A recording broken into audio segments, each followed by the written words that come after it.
Spiritual Tips for Meditators. Part 2. By Propizan Vizalo. Means and Ends of Meditation. Since I would like you to take this opportunity to listen and learn from Luangpor Teean, I will not take much time. I will just speak a little bit to comply with his request. Later, you can request him to share more or answer your questions. I think what Luangpor Teean said is fundamental to the Buddhist teachings. He stresses mindfulness. It is very important to practice mindfulness, for it is the heart of Buddhist meditation. When speaking about meditation, we have to bear in mind that there are many kinds of meditation, both formal and informal. In fact, meditation is not an exotic method that has to be imported from the East. Meditation is what we have already experienced, what we have already practiced, whether we are aware of it or not. When you see nature, when you look quietly into yourself, when you reflect on your life, that is meditation. When you try to follow your breath with an expectation of calmness, that is meditation. Meditation can be practiced through drawing, painting, or music. So meditation is what we have already experienced to a certain extent. But, to make our meditation beneficial, fruitful, and worthy of our attempts and the time we spend, the shortest way, according to Buddhism, is to cultivate mindfulness. That is, meditation with awareness. Awareness is the means and end of meditation, and nothing else. For some people, meditation is the way to calmness, but for the Buddha, calmness should only be the byproduct of meditation. It is the reward that we gain from our practice. Yet, we also want to have total self-awareness. Self-awareness, or knowing oneself, is very important, as Luangpor mentioned earlier. According to the Buddha, to know oneself is to liberate our minds from suffering. We are overcome by grief or sorrow and suffer because we are not aware of ourselves. If we become aware, we can see clearly that we are carried away by greed, by anger, by anxiety. Once we become aware of ourselves, mindfulness is established. Once mindfulness is established, it is not easy for sorrow, anger, ill will, or greed to sneak into our minds. Guarding our minds with mindfulness is the secret of removing suffering. Normally, we are not aware of this truth, but if you reflect on yourself, you will realize that the best way to clear your mind from suffering is to make your mind neutral, to maintain your mind in the middle. If we let our minds be subject to feelings of being pleased or displeased, like or dislike, rejection or attachment, our minds will never experience calmness or clarity. With mindfulness, calmness and clarity are possible. So with the formal practice of the Buddha, we can learn how to cultivate mindfulness, enabling us to be free from being all sorts of fire. The Buddha speaks about fire. There are three kinds of fire that burn us at every moment, every day, every hour, every minute: the fire of greed, the fire of hatred, and the fire of ignorance. The fire of greed or the fire of desire, be it sensual desire or desire for becoming, always burns our mind and that make us feel as thought we are lacking. It is quite strange that the sense of lacking is prevalent in Western societies. Despite the material richness, despite the abundance, people are overwhelmed by the sense of lack. They may have a lot of things in their houses, they may have a lot of money in their bank accounts, they may have success in their careers, but people still feel that they lack something. That is why they try to gain more and more, consciously or unconsciously. Mindfulness is very effective at stimulating the knowing element in our minds, the conscious element in our minds. It not only helps us to be awake but also brings calmness, which leads to clarity. And once our minds become clear, insight into the nature of mind is possible. That is why mindfulness is very important. June 8, 1997. The art of meditation. You may have noticed the relationship between body and mind during your practice. They affect each other and we should make the best of them for our practice. You may have observed that when you are upset or mentally tense, your breath may become shallow or you may have chest or leg pain. If you understand this relationship, you can learn how to relax your mind by controlling certain parts of your body. For example, breathing deeply can help you relax. If you want to gain or to attain a desirable of mind, you cannot force the mind directly, but you can condition it by making your body more conducive to the state of mind. The mind is uncontrollable, but it can be conditioned indirectly, by either the body or external surroundings. For example, if you are in this room, you may feel drowsy, but if you go outside, you are refreshed because of the open air, the open space. The drowsiness disappears. That is the relationship between external surroundings and the mind. Use this knowledge of the relationship to the benefit of your mind. If you sit upright during sitting meditation, for example, it is easier for the mind to collect, to concentrate, and to be calm, but if you lean against a wall, you may be sleeping. If you feel very tense, lying down will be helpful, but if you feel normal, lying down will make you sleepy. This is the relationship between body and mind. Please learn how to take advantage of this relationship to improve your practice. During walking meditation, for example, if you feel distracted or your mind becomes busy and wanders without end, walking more slowly can slow your mind. Your mind will be less distracted. The speed of your walk can affect your mind. If you feel tense because of your inward attitude, your mind turns to look inward, stopping the thinking process. In this case, walking faster can help to release the tension. The position of your head also affects your mind. As I told you a few days ago, if you lower your head too much, tension tends to arise because your mind is turning inward. But, if you walk and have an indefinite gaze outward, your mind wanders easily and can be easily distracted. So, positioning your head appropriately will moderate your mind. You have to find the speed that is appropriate for you, not too fast, not too slow. This is an art. Meditation becomes an art because you have to find the balance on your own. If you walk too slowly, your mind becomes tense because it looks inward and concentrate too much on the body and on the thinking process, so you have to speed up. There are two extremes. One is to wander a lot distractedly, and the other extreme is to take it very seriously, to push oneself very hard, trying to stop or to suppress the thought. The one just follows the thoughts, the other wants to stop the thoughts. These are the two extremes. In this practice, we neither stop nor follow the thoughts. But how? This is the point of balance. I myself have to adapt. When I feel tense in my legs, I walk slowly.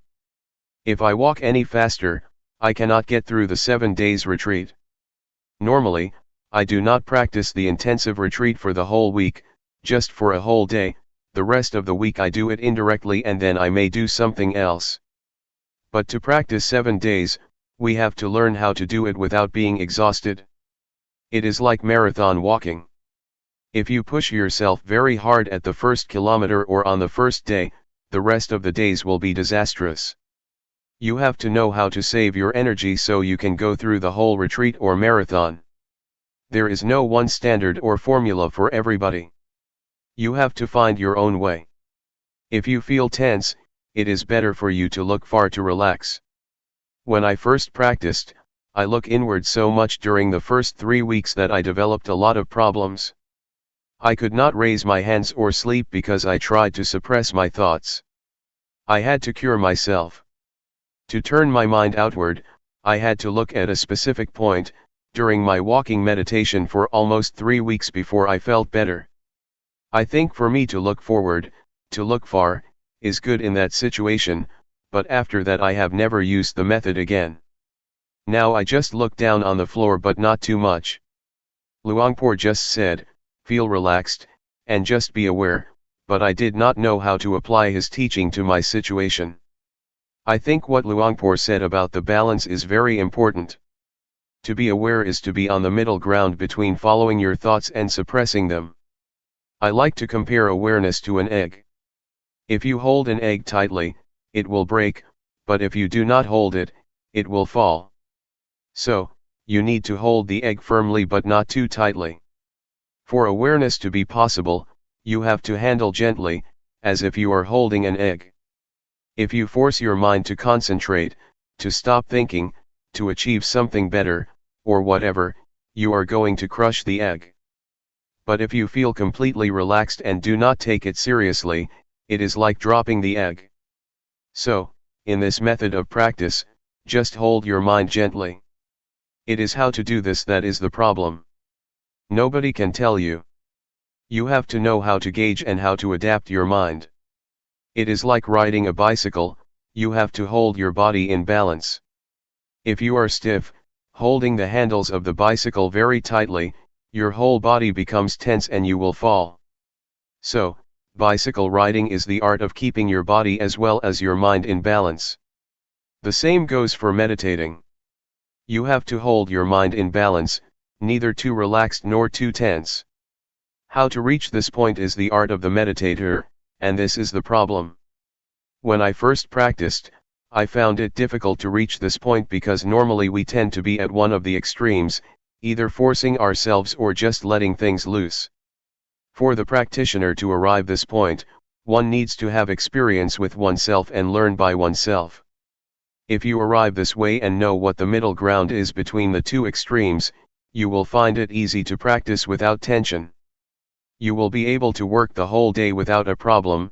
At the same time, you will be able to effectively handle undesirable thoughts. Previously, when we had distracted thoughts or a scattered mind, we responded to in one of two ways, either following it or suppressing it. But if we know the middle way, we will find that just acknowledging our mental condition, just noticing the thought that arises, it will disappear or fade away, without our having to make an attempt to suppress it. In order to reach this point, our attitude is very important. If we want to achieve calmness, to develop mindfulness, or to gain something, we tend to suppress our thoughts. We do not want to be distracted, so we try by all means to stop distractions, thus bringing ourselves lots of problems, mentally and physically. So, just take it easy. Attitude is very important. To take it easy does not mean that you do not make any effort, but rather, practicing the whole day and making lots of attempts. The point is how to make such attempts without having anything to gain. You came here and you must have been motivated by some expectations. But once you start working, once you start raising your hands, you have to ignore whatever brings you here. If you want something during your practice, that means your mind is in the future, not in the present. To practice here is to make our minds present here and now. Mindfulness is the presence of mind. To live your life mindfully means you have to make your mind present in everything you do. When you are watching, your mind is there. When you are walking, your mind is there. When you are taking a bath, your mind is there. That is mindfulness, or the presence of mind. You may wonder how to practice mindfulness while asleep. It depends on how you cultivate mindfulness when you are awake. If you are mindful most of the day, it will take care of itself during your sleep. You will learn that your dreams can be affected by mindfulness. Even consciousness plays a role in your dreams to a certain extent. They are not totally unconscious. They depend on the mindfulness that you have already developed. So, just take care during your waking hours, because it is the period of the day that we can control. It took me about a month to find the middle ground, but I am a bad example. Many people spend about a week to find it. For me, I feel that tension is the indicator of whether I am practicing right or wrong. If I am tense, it means I am practicing the wrong way. After 1 month, I was aware of my thoughts very quickly, which was a surprising experience for me. Sometimes, even now after being a monk for more than 10 years, I practice and I feel tense, which means I am too serious, so I know I have to relax my mind a little bit. I still get tense from time to time, not always at the balanced state, but at least I know how much I have to relax to reach the middle ground. It will be a point you are familiar with. You may get tense, but when you feel relaxed to a certain point, you will know that this is the middle ground for you. You have to find it yourself. Nobody can tell you where it is. There are many indicators for us to be sure whether we have developed enough awareness or not. Sometimes one has a lot of distractions. The mind can become busy, but if you acknowledge the thought very quickly and notice when it occurs, you are aware. Also, to be aware does not mean that you have to be calm. In some situations, the mind is supposed to perform its functions and it is difficult to be calm. As long as you notice that your mind is distracted, it is all right. That is why Luangpor said, do not try to be undistracted, but once you are distracted, you are aware. Once your mind goes out, you are aware. The point is your awareness of your state of mind and knowing it quickly. For a lot of people, meditation time is only the time when they sit cross-legged and close their eyes. Afterwards, they go to work, and cannot think of meditation. Meditation is limited to the room, in the morning and in the evening.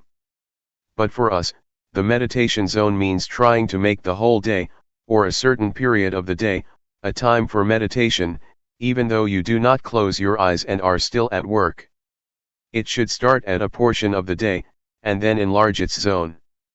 The more you are aware of every moment, the more meditation is a part of your daily life. It does not mean that only the time inside a meditation hall is meditation, and the rest is not. It should start from the meditation room and then enlarge to your whole life. Enlarge the zone in time first and then enlarge it in space as well. Try to integrate meditation into your daily activities. Try to use the movement of your body as meditation objects all the time, and try not to stay still. On the car or the bus, rub your fingers. Try to have some parts of your body moving and use the movement of your body. If you can use your breath as meditation object, you have a refined, sensitive mind. Yes, you can do that, too. Luangpor suggests using the blinking of your eyes or the swallowing of your saliva. Breathing is useful because you do it all the time, especially at night when lying in bed. But while typing, it may be difficult to be aware of your breath, so just be aware of the typing itself as the object of meditation. When you take a bath, the movement of your body is the object of meditation. So we are never short of an object of meditation, except when we are sleeping. That is the benefit of Sathi meditation, you have an object all the time. We need to have a physical object for meditation all the time, and our body is better. Your mind should be aware of your body's movement. Once a thought arises, your mind goes to the thought, acknowledges it, and then returns. So you have a home. Meditation provides you with a home that is the object of meditation and your mind stays with it. The movement of your body is the present moment.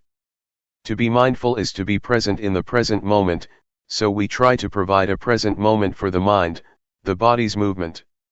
When you become distracted by a thought, that is the present moment too, so the mind should be mindful, but since the thought is undesirable, we just let it go and come back to another present moment, your body's movement. It is okay to shift awareness from one type of your body's movement to another frequently if you are skillful. If you are an adept practitioner, it is not difficult to shift. Try not to practice only two postures, because if you practice only walking and sitting, you may find it difficult when you want to be aware of additional activities. You will not be adept enough to apply mindfulness to that activity, because you have only been using rhythmic meditation and walking meditation all the time. So, you have to be adept, to be skillful, to apply mindfulness to every area of life. For example, in a normal situation, I would use the rubbing of my fingers as an object, but, if I am tired, I can concentrate on my breath because it will turn my attention away from the tiredness of my fingers. It is the same with walking. If I walk or climb up a mountain, at a certain point, I shift my awareness to the breath because my legs feel tired. This is the way to release tension. You can shift from one to another. In Thai, we called it a toy or hobby. We change from our routine to a hobby, and then we change back again. To make meditation more entertaining, we find something strange, something special, something new to play with, and then after we feel we have had enough, we return to the main posture. Please try to apply mindfulness to another postures or activities, not only in daily life but in the retreat too. When I practiced with Luangpor Teean, sometimes he asked me to clean the floor. He gave me a broom and asked me to be aware when I was doing that job. He wanted me to not stick to the two main postures. During the first few minutes, I felt disturbed, unable to be mindful of the work, because I had limited my activities to only two postures, and did not know how to apply mindfulness to that work. But later I knew. In Luangpor's retreat, he also likes people to stay with sitting and walking, but he will provide you with some work to do like cleaning the toilet, because he wants us to be skillful in every activity, otherwise you will not be able to apply it to other activities after the retreat. July 9, 1997. The middle ground. As you already know, we are training our mind to reach the middle ground, that is between the outward-oriented mind and the inward-oriented mind. Do not try to turn your mind too much outward or too much inward, to follow your thoughts or to stop them. The middle ground also means trying to avoid being lazy due to being too relaxed, or being strained due to too much tension. It also means that we have to avoid the two extremes of indulging in pleasure and indulging in pain. What does it mean by that, indulging in pain or indulging in pleasure? It means that when you recall a good memory or refreshing images you get high, and when you recall unpleasant feelings in the past, a bad memory, you get low. If you are moved like that, that means you are already indulging in pleasure or pain. If you are stuck in the pleasant feeling, that means you are indulging in pleasure, which is one extreme. If you get low or become angry, because of your thoughts about somebody that you have bad experiences with, you become dragged down by such thoughts or memories, or if you feel upset because of dissatisfaction with your practice, means that you are indulging in pain. So, to avoid these two extremes means try to keep your mind normal, stable, and unmoved by pleasant or unpleasant feelings, good or bad thoughts, good or bad mental experiences. So, you see that the term middle ground means balanced. It has a broad meaning. It means that you do not follow the thought or suppress the thought, turn your mind too much outward or too much inward, be lazy or push yourself too hard, or indulge in pleasure or in pain. It is the art of meditation to keep our minds in balance, to reach the middle ground. You may feel it is very difficult to attain this state of mind, even though you have come closer to it. Sometimes, you have already attained that balance, but you may be dissatisfied with it. You do not realize that you have already arrived at the middle ground, so you push yourself harder and go beyond that point, moving towards another extreme. Sometimes, your mind is too much inward so you try to relax, but you relax so much that you pass the state of balance, wasting a lot of time. Sometimes, you do not think this is the point that you need to attain. You think, oh, this is not the state of awareness because so many thoughts are still coming up, so I have to push myself harder. You are not satisfied with that state of mind simply because you have some expectation, so you keep passing the state of balanced mind without realizing that you have already experienced it. I think expectations are sometimes illusory. They are dangerous because they can deceive us, so we have to be very careful.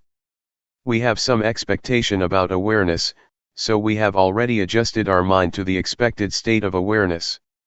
Since we do not feel the calmness that we expected, and we feel thoughts still arising, we keep ignoring this state of balanced mind. I am sure that you have already experienced the state of awareness, the state of balanced mind, even though you may not realize it. So try again that you may find it and have confidence in it. Another point that I would like to mention is that, aside from keeping our mind in balance between the two extremes, we also need another art, the art of reconciling two opposing values. We face conflicts in our daily lives between freedom and discipline, between diligence and concentration. If you are too diligent, your mind becomes distracted, but if you concentrate too much, you tend to be lazy. The point is how to reconcile these two opposing values. Right and duty are another pair of values that we have to reconcile. Individualism and communalism are also two opposing values that we have to reconcile, or our lives will suffer. We also face the same dilemma in meditation practice. It may be even more difficult than what I have already mentioned. One is to take it easy but to try hard. Luangpor always stresses this: relax. Take it easy, but try hard. Take it easy but keep trying all day. It is quite contradictory, but you have to reconcile these two or you cannot make progress. Luangpor Teean always said, take it easy, but seriously. Luangpor Teean, unlike Luangpor Teean, would give you only a 5-minute talk. At his interview, which lasted less than 5 minutes, he kept saying we should take it easy but seriously, or take it easy but do it all day. I was quite confused then, but now I understand what he meant. I think this is the kind of training that is very useful for our daily lives, because it is the art of working happily and more effectively. To be happy and to be effective is a pair of values that may seem to oppose each other, but that can be reconciled. During the practice, you have to learn not to expect anything, to just work. If there is too much distraction, that is okay. If you suffer, that is okay. If you are frustrated, that is okay. You have to learn this attitude, because if you want to gain something, to attain calmness, to be aware of your thoughts as quickly as possible, you will be inclined to keep turning your mind inward, trying to suppress your thoughts. You will keep watching your thoughts all the time and end up ignoring the awareness of your body. Luangpor always emphasizes that we should grasp our awareness of the body, and ignore our thoughts first. But normally, in my experience, I seldom remembered this instruction. I tried to stop my thoughts, to suppress them, because I wanted to win. I did not have much time, so I wanted to attain the result as soon as possible, and I got stuck. After 3 weeks, I could not practice anymore. I could not do the hand postures because once I moved my hands, after only a few minutes, I got a headache and I suffered. With a headache and a lot of pain, I could not sleep. I made a vow to practice with Luangpor Teean for 1 month, and 3 weeks had already passed with only 1 week left. Feeling hopeless, I decided that I would leave the temple after I finished that week. So I just walked without any expectations, just waiting for my time to finish. I just kept walking because I could not do anything else. That week was very good for me because once I did not have any expectations, did not have any hopes, and just walked to waste the time, just trying to ease my tension to turn my mind from inward to outward, I felt that mindfulness suddenly developed a lot, because I did not mind anymore. June 11, 1997. Practice independently. The truth, I think, you have to see it. You have to see the truth for yourself. If I tell you, it will not be your truth, but an academic or indirect experience. I suggest you not use your intellect to find the truth but direct experience, you must realize it by yourself. Sati, or mindfulness, is a capacity of mind to recall. When you walk in meditation, you think about your work next month, the body walks but the mind goes somewhere else. Then, you recall that you are supposed to be mindful while walking. That is mindfulness. When your mind comes back to walk, you feel the sensation of walking and have clear comprehension. That is awareness. It is very important for us to try to experience awareness directly. It is also a capacity of the mind. One cannot experience awareness through thought or the intellect, for it is beyond the realm of intellect. You have to experience it directly with your feelings. We use a lot of thought, a lot of intellect, but rarely the faculty of feelings or awareness. When you want to touch something, you have to touch it with the hand, not the glove. Intellectualizing awareness is like touching something through gloves. It is not awareness, not a direct touching with your mind. I would like to recommend you to practice independently. Independent of what? First, be independent of time. When you walk or practice, do not worry about the time. Some practitioners set the time, saying they will walk or sit for 1 hour. Then they set the clock in front of them. This will make hell out of their practice because they are concerned about the time, whether they have completed the hour or not. Even with 30 minutes left, they still worry. They are anxious about when they will reach the hour. Do not worry about the time or the clock, practice without any references, allowing your mind to get in touch with mindfulness or awareness. Sometimes you are also concerned about other people. Why does this person walk so quickly? Why does she walk so slowly? If you keep asking and comparing yourself with other people, you will not be sure whether it is good for you to walk slowly or quickly. That is why you should practice independently, unconcerned with other people. You have to find your own way, the suitable speed or suitable pace for yourself. Everybody has his or her own way of practice. Please ignore what the other people do, just be concerned with yourself. Another thing that may cause you anxiety is the notion of awareness, or the concept of mindfulness. You have some idea about awareness or mindfulness. When your experience does not fit with that notion or idea, you feel unhappy, you feel uncertain, you feel unsure about the practice. Please forget whatever notions you may have about mindfulness or awareness, even words by the master, or the teachers. The master said that awareness is like this, and mindfulness is like that. You become attached to these words. When your experience does not fit with these words or ideas, you feel unhappy. When I first practiced, I was confused. Somebody said you have to be aware like this, but the other master said you have to be aware like that. I was bewildered. Which one is the real awareness? It is difficult to explain what awareness is like. You cannot convey awareness by words, but have to know it from your experiences. This is true even of color. When you see this robe, you know exactly what color it is, but to express it out loud people use different words. Somebody says this is yellow, but others claim it is orange. Different people use different expressions even for the same thing. Please ignore these references. The fourth thing to be independent of is the previous results that you may have obtained. Yesterday, you experienced calmness, you achieved wonderful practice, and then you want your practice right now to be the same. That is another kind of reference that you should avoid. If you have such references or if you are concerned with past results, you may be unhappy. They will never fit with one another. Ignore the results of the past and start again at the present moment. Practice independently, independent of previous results. It is already the past, let us ignore it. However good your experience was, be it calmness or tranquility, do not try to repeat it again or you will be disappointed. Why? Because you have some expectation, and expectation makes your mind out of balance. To practice like this, balance is crucial. You have to keep your mind in balance. Desire or expectation tends to push your mind out of balance. Therefore, forget whatever happened to you, even your expectations. Be careful with expectation.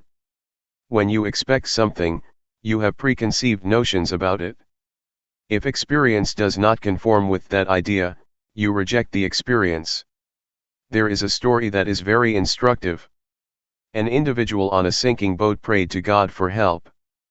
Being very devout and sincere, he sincerely believed that God would help those who have faith in him.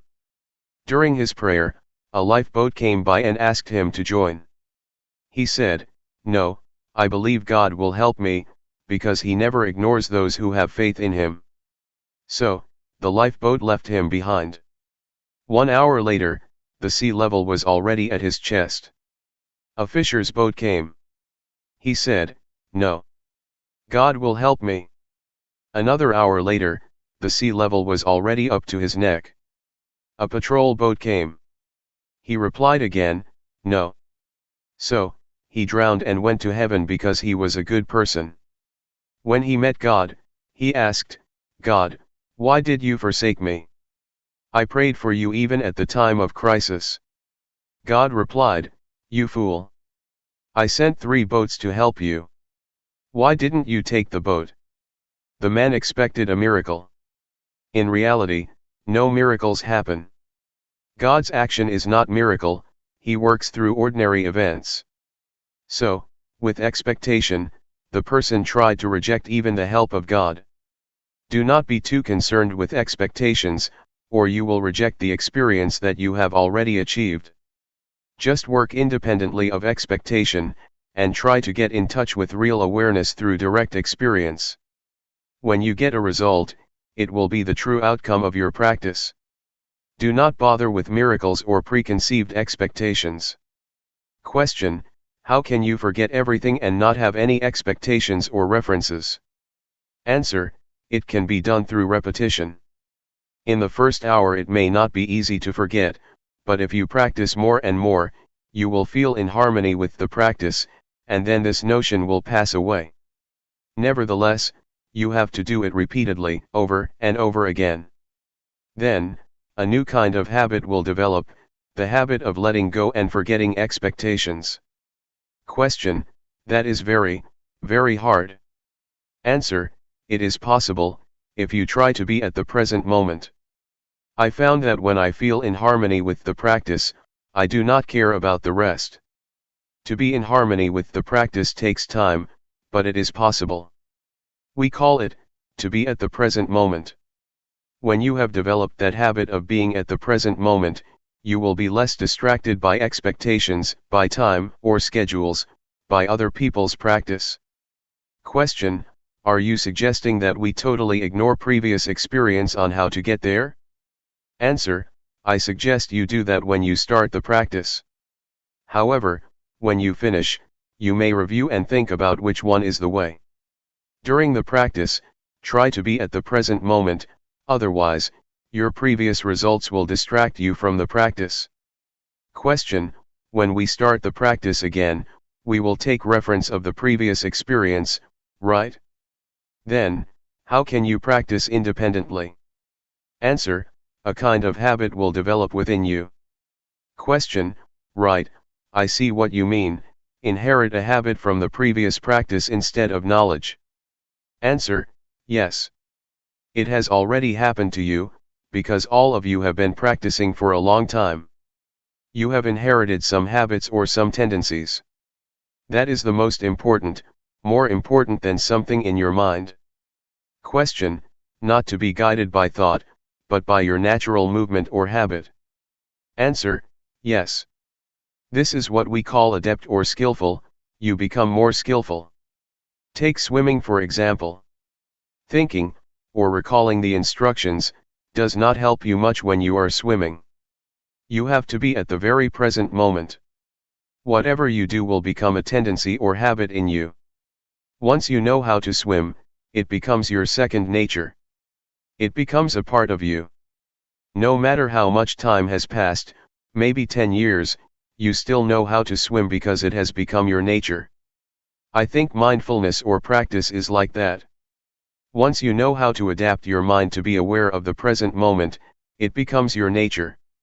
You may give up the practice for a while, then come back. In the beginning it is difficult, but after you practice for a few minutes, it will come back. Which I call habit. I myself, when I practice, never think much of the results. I think only that this will form a new habit. Once the habit has developed, it is easier to practice. This is how you train children to take a bath or to brush their teeth. At first, they refuse, but you just push them to brush their teeth. It becomes their nature and they will go to the bathroom to brush their teeth on their own. Mindfulness is like that. In the beginning, your mind follows the thoughts and never comes back. Then, you call it back. Second time, it goes again, following the thoughts and comes back. The third time, it comes back quickly, faster, but still takes a long time. Then, You call it back all the time, many times, it returns faster and faster. The unintentional thought will become shorter and shorter. In the beginning, it is like a train of thoughts with 12 cars of thoughts. After practicing for a few days, it becomes 10 cars. The train of thoughts becomes shorter, shorter, and shorter. Then, only one car of thoughts, because your mind becomes faster. It is the habit of the mind to come back faster. This is what mindfulness is. You need not to stop the thoughts. Your mind will come back on its own. July 8, 1997. Harmony within. Meditation practice is to train ourselves to be in harmony with ourselves, or to be in harmony with the present moment. To be in harmony with the present moment has a broad meaning. It means that we have to be content with what we have, with what we are doing, and also with what we are at the present moment. To go deeper than that, it means to be content, accepting the thoughts or emotions that we have at the present moment. To accept does not mean that you are lost, or follow the thoughts. That is not acceptance. Accepting means keeping our mind normal, not reaching to the thoughts whatever they may be. This is the only way to free our mind from all kinds of thoughts or emotions. Whether they are positive or negative thoughts, pleasant or unpleasant emotions, agreeable or disagreeable feelings, just observe them and learn to come to terms with them. People, in general, are likely to react to the thoughts or emotions that they have. To be precise, they are not reacting, but attached, or clinging, to the emotions or thoughts that arise, even unpleasant feelings. It may sound strange, but we do cling to unpleasant feelings or emotions. You may have noticed that when we experience anger, we never try to let it go. We keep recalling the incident that causes us anger, and keep reminding ourselves about the behavior of that person that upset us. We cling to that negative emotion or experience and never try to let go of it. We may want to, but we never try. We just cling to it, grasping the anger, the anxiety, or whatever. Thus we cannot sleep at night, because we keep thinking about this and that despite the fact that they are unpleasant feelings, emotions, events, or experiences. That is why I say we cling to it. We do not accept it the way it is, but cling to it. That is what the Buddha called indulging in pain or indulging in suffering. In the first sermon of the Buddha, he mentioned two extremes, indulging in pain and indulging in pleasure. Buddha advised us to avoid these two extremes. To indulge in pain does not mean that we torture ourselves as the Buddha did, when he tried to attain enlightenment through ascetic behavior. He refused food and slept on nails. That is indulging in pain, but all of us never do that. Still, we indulge in another kind of pain, mental pain. When anger arises, we are lost in anger. When anxiety arises, we are caught up in anxiety. We grasp it, grasping anger, clinging to anxiety. This is indulging in pain. We have already fallen into the extremes that the Buddha suggests we avoid. The same applies to indulging in pleasure. Normally, people think that to indulge in pleasure means indulging in sensual pleasure, like a playboy, to have new spouses, to enjoy themselves in the casinos, theaters, nightclubs, etc. Yet, you have already experienced indulging in pleasure mentally. When pleasant feelings arise in your mind, you cling to them and enjoy them, do you not? We are always caught up in the agreeable emotions and feel content with them. This is indulging in pleasure, another extreme that the Buddha instructed us to avoid. You may have realized that you have already indulged in those extremes during your practice. That is not the middle way that the Buddha suggests we traverse. The middle way, in this sense, means not losing yourself in either painful or pleasant experience, be it calmness, happiness, suffering, anger, or anxiety. Do not become lost in those feelings or emotions. Just accept them as they are. When pleasant feelings or good thoughts arise in your mind, you tend to follow it, do you not? When you encounter unpleasant feelings, you want to suppress them, do you not? But that is not an act of acceptance. To accept means to observe, to see, to recognize, and to let go of it. This is the only way to be free from all kinds of feelings or thoughts. I would like to urge you to learn how to come to terms with all kinds of thoughts and emotions that arise. You will find that once you accept them, once you observe them, they will gradually pass away. This is the best way to let go of them, the best way to liberate ourselves from them, the best way to get rid of them. Not to stop them, but to observe them, and they will gradually be dissolved. This is the middle way that the Buddha suggests, to indulge neither in pain nor in pleasure. Not only in the physical or sensual aspects, but also in the more delicate mental aspect. This is the aspect or level that people always fall into, without realizing that it is not the middle way the Buddha suggests. Is it clear to you? Just to elaborate what Luangpor said, to see, but not to identify with it. If you identify with it, you have already indulged in both pleasure and pain. Just see it as it really is, do not be overjoyed or upset by pleasant or unpleasant feelings. This will keep our minds stable. That is what we call accepting the way we are in the present moment, and being in harmony with the present moment. That's all for this morning. Thoughts always trick you or make a fool of you.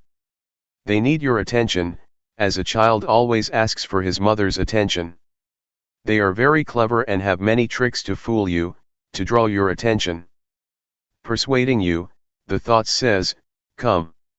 Come talk with me. Come join me. Come interact with me. In the beginning, you may think that you know their tricks, but their tricks are endless. When I practice, I say to the thoughts, no, I will not interact with you. Whatever thoughts arise, I will turn my back on you. Yet, they have many new tricks to make a fool of me. Sometimes they ask, hey, why don't we think about the Dhamma? Investigating Dhamma is good, isn't it?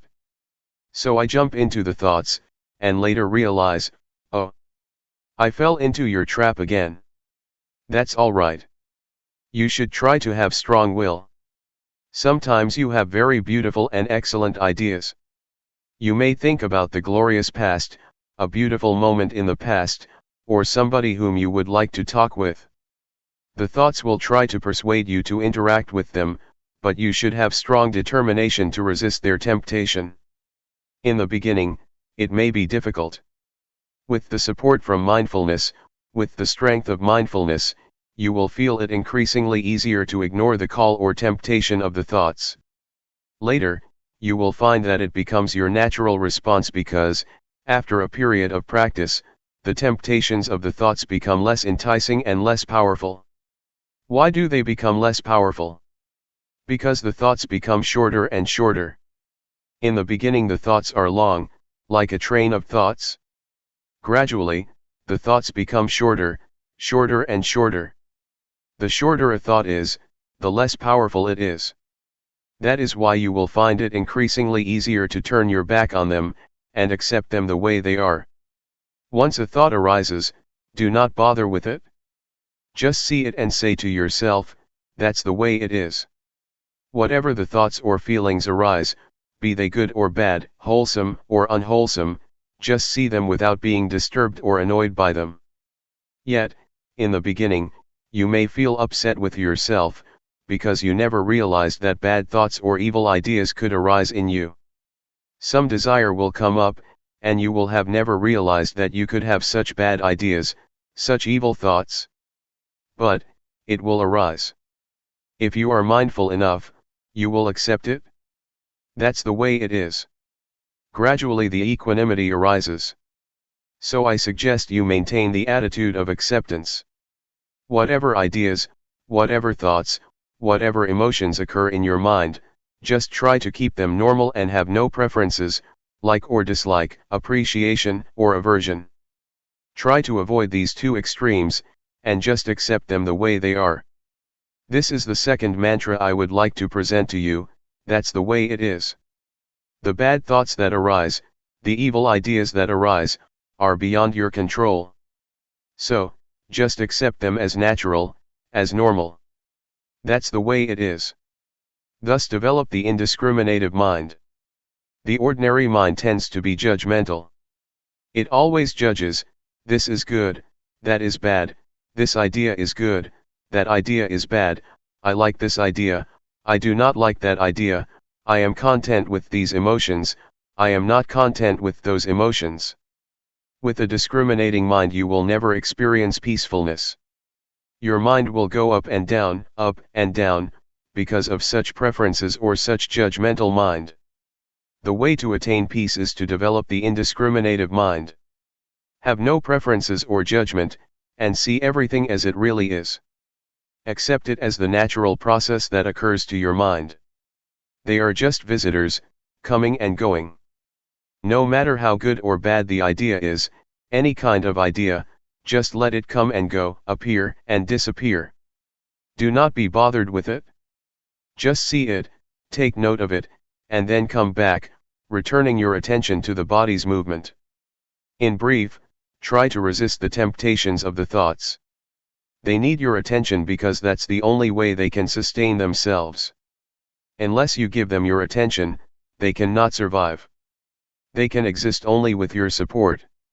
If you do not pay attention to them, they will just pass away. This is the best way to handle the emotions. Do not suppress them, stop thinking, nor force your mind to drop these thoughts.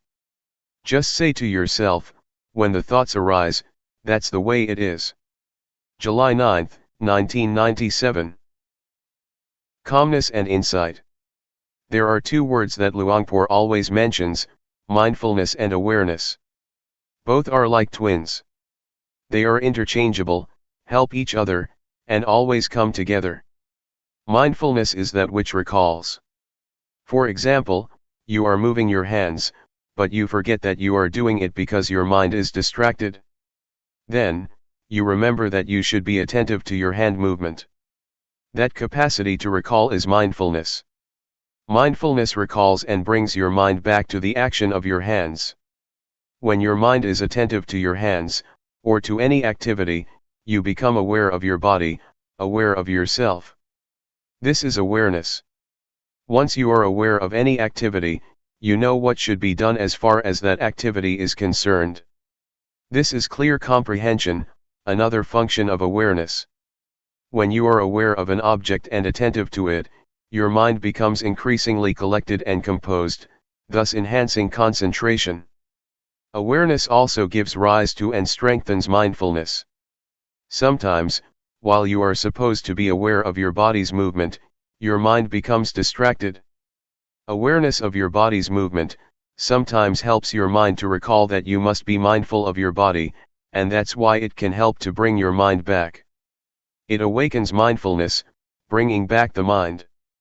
For example, when you are listening to someone's speech, you rub your fingers. You may be distracted by the environment, by your worries or your concerns about something else.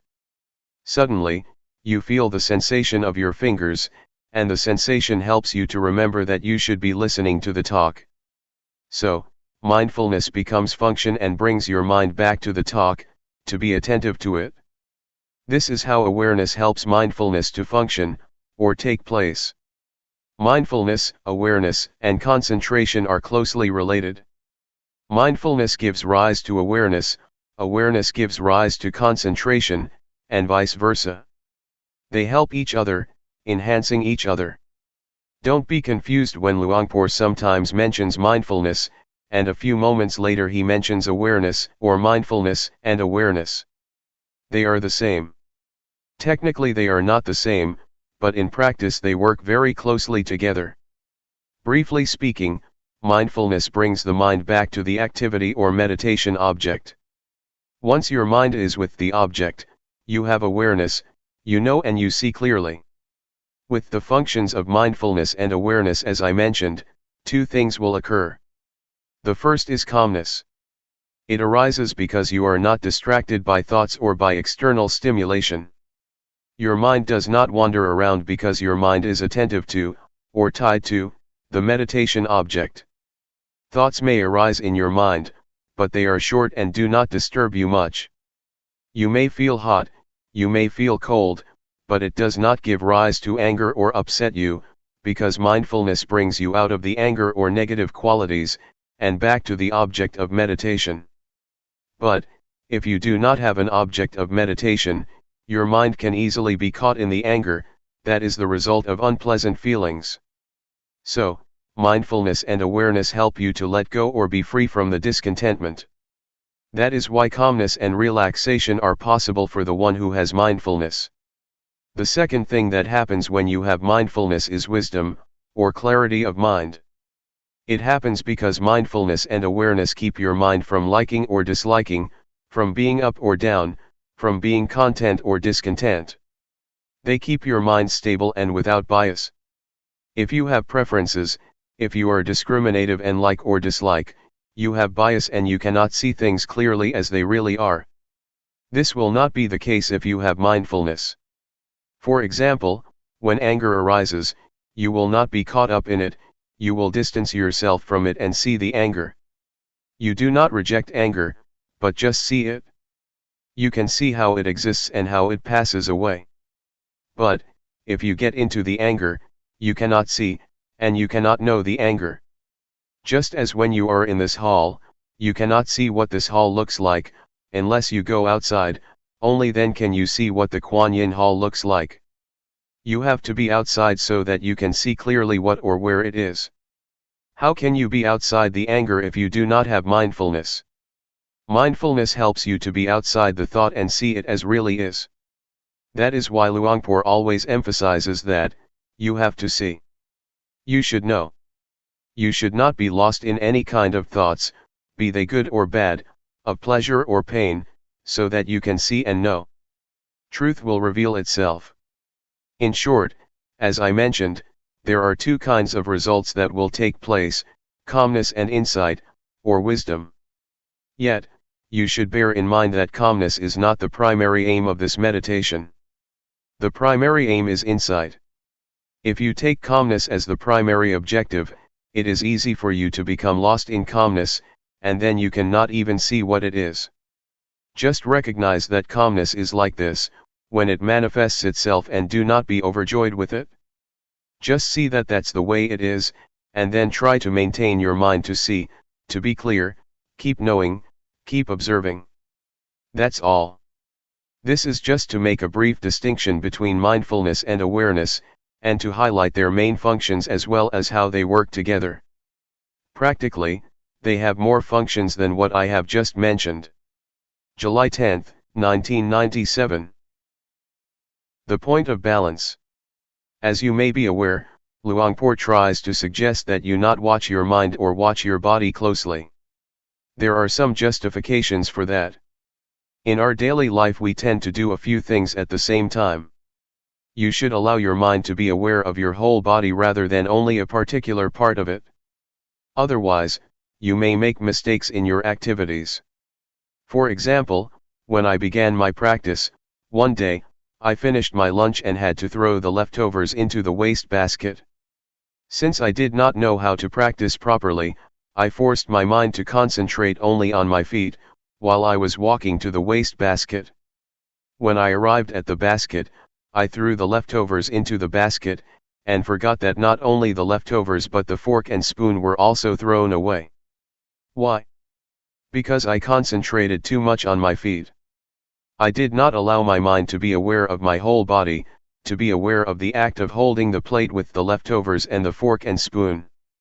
If you force your mind to concentrate only on one part of your body, you limit your awareness to that part and forget the rest. There is another story of a practitioner, who wanted to concentrate on every act of her movement in detail.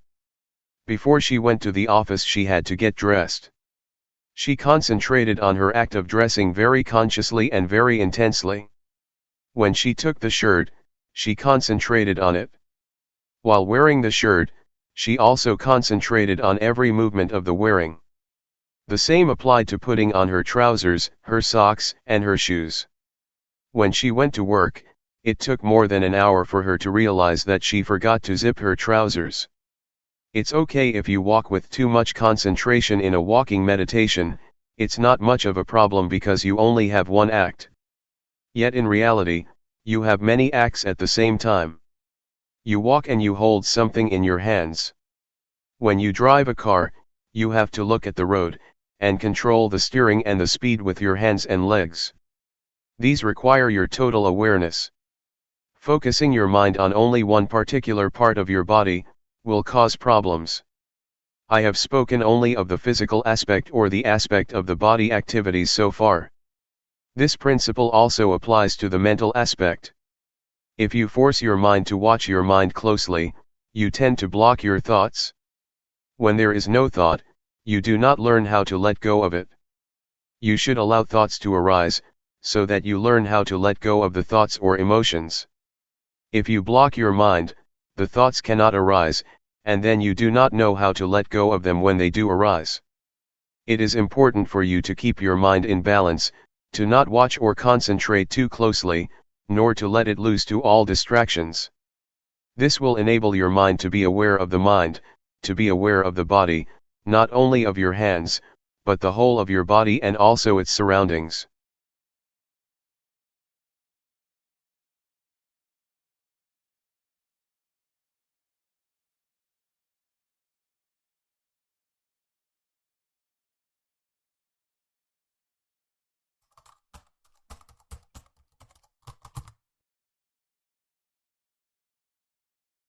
May all beings be at ease, whatever living beings there may be,